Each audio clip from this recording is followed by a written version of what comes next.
le marché a-t-il paniqué trop vite après les annonces de Trump mercredi? Donc aujourd'hui, je veux vraiment souligner la solidité du Bitcoin. Hier, on a pu voir sur le marché des actions américaines la pire journée depuis le Covid.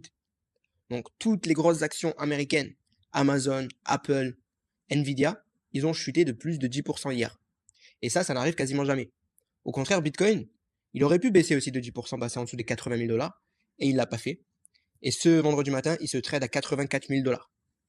Pourquoi le marché aurait peut-être paniqué trop vite?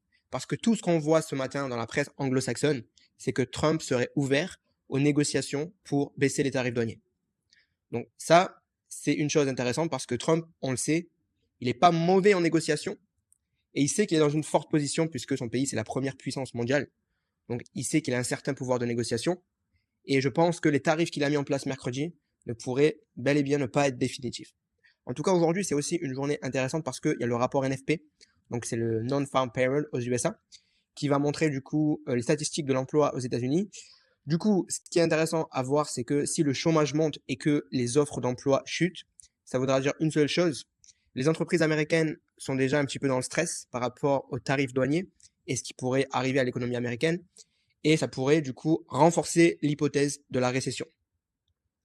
Donc, par rapport à ça, on sait que la Fed aux États-Unis se veut accommodante par rapport à l'économie américaine. Elle a dit qu'elle allait se concentrer plus sur le soutien de l'économie plutôt que de la baisse de l'inflation.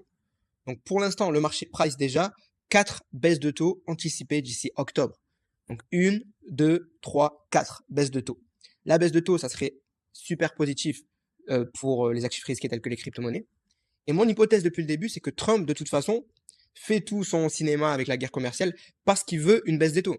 Si vous vous souvenez bien, dès son arrivée à l'investiture en tant que président le 20 janvier, directement, il postait en disant il veut une baisse des taux par la Fed. La Fed disait non, il est trop tôt pour faire une baisse des taux et les conditions ne le permettent pas. Donc Trump, il a semé la panique et maintenant il va obtenir sa baisse des taux et il va aussi obtenir des tarifs douaniers en sa faveur. Donc au final, il aura tout gagné et l'économie américaine sera reboostée par une baisse des taux de la Fed et potentiellement de l'impression monétaire avec du quantitative easing qui va booster l'économie américaine.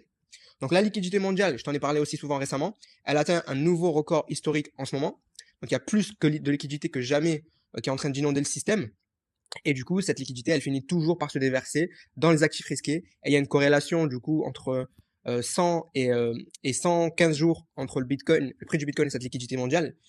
Du coup, ce qui nous manque pour qu'elle se déverse, bien sûr, on le sait déjà, c'est un élément fondamental positif. Mais la liquidité, elle est là. C'est pour ça que quand tu auras du mieux sur l'économie, ça pourrait repartir très fort pour les actifs risqués.